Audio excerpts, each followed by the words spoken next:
My name is Dr. Millie Lytle, and I'm the founder of NatMed Coach. At NatMed Coach, we run a virtual health club to empower women to take charge of their own chronic disease prevention and treatment.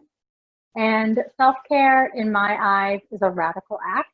It's a radical activity because it takes power back from the establishment that is paternalistic. For decades, we have been led to believe that we ought to give our bodies a control of our body over to our doctor so that our doctor can tell us what's wrong with us, so that our doctor can tell us how to prevent conception, so that our doctor can tell us how to conceive, so that our doctor can tell us what to take. You need to know the history of medicine in order to understand or be able to grasp the full meaning of what I'm talking about. Medicine would be drug focused, and that it would be progress and science focused, and this would be the curriculum. Doctors who were practicing holistic, natural, empowering the individual, home care, psychotherapy, self-exploration were arrested and ridiculed and deemed unworthy and unfit to help people take care of their bodies and to treat disease. And basically medicine throughout the 20th century carried on like this.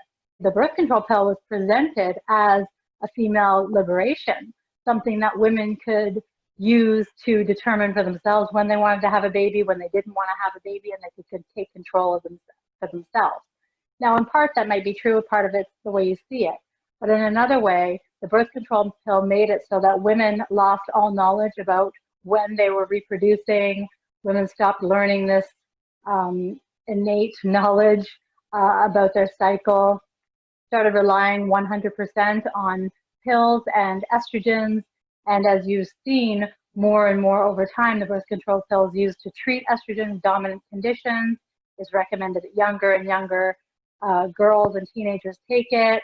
And, this reasoning for being female empowering has really worn thin. So self-care is radical because self-care involves taking this knowledge back and claiming the right to this knowledge.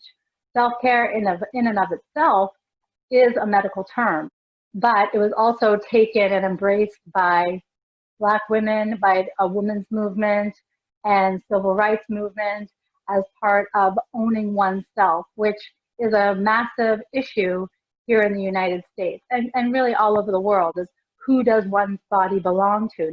And as a physician myself, although I was reared in the naturopathic movement, I think this is a massive problem because I believe that this philosophy obstructs women's ability to think for themselves and obstructs their innate knowledge and wisdom that it's there to know, and can generate a complacency and a hopelessness or an inability to communicate, because we also know on the other side of the coin is that hysterectomies are done unnecessarily on women. Now, I'm not mocking or condemning the fact that people do need medical care. However, people need more medical care when they're less aware of the natural rhythms and functions of their body. When we are exposed to the education and the knowledge that we need in order to effectively prevent disease, prevent crises from happening, understand what our physiology is saying, understanding when something is pathological, and as an extension of ourselves, understanding what our children are experiencing. Fever is a function of the body's ability to heal itself, essentially, and fend off virus and bacteria. And when we take a suppressant, some Tylenol or something that suppresses a fever, we're weakening our own ability to fight infection. And I hope that these couple of examples that I've shared shed some light onto why self-care is radical. Self-care is owning one's own physicality, owning one's own physiology, being independent, truly independent and capable of developing your own sense of choice and consciousness around your health decisions so that you can actually make informed health decisions. Because I want to empower people to make those decisions under the best circumstances, not under duress, not under fear, but understanding the pros and cons of the medical context, of your health context. And this is what we do in my virtual health club.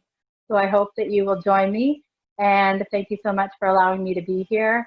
It's been my pleasure.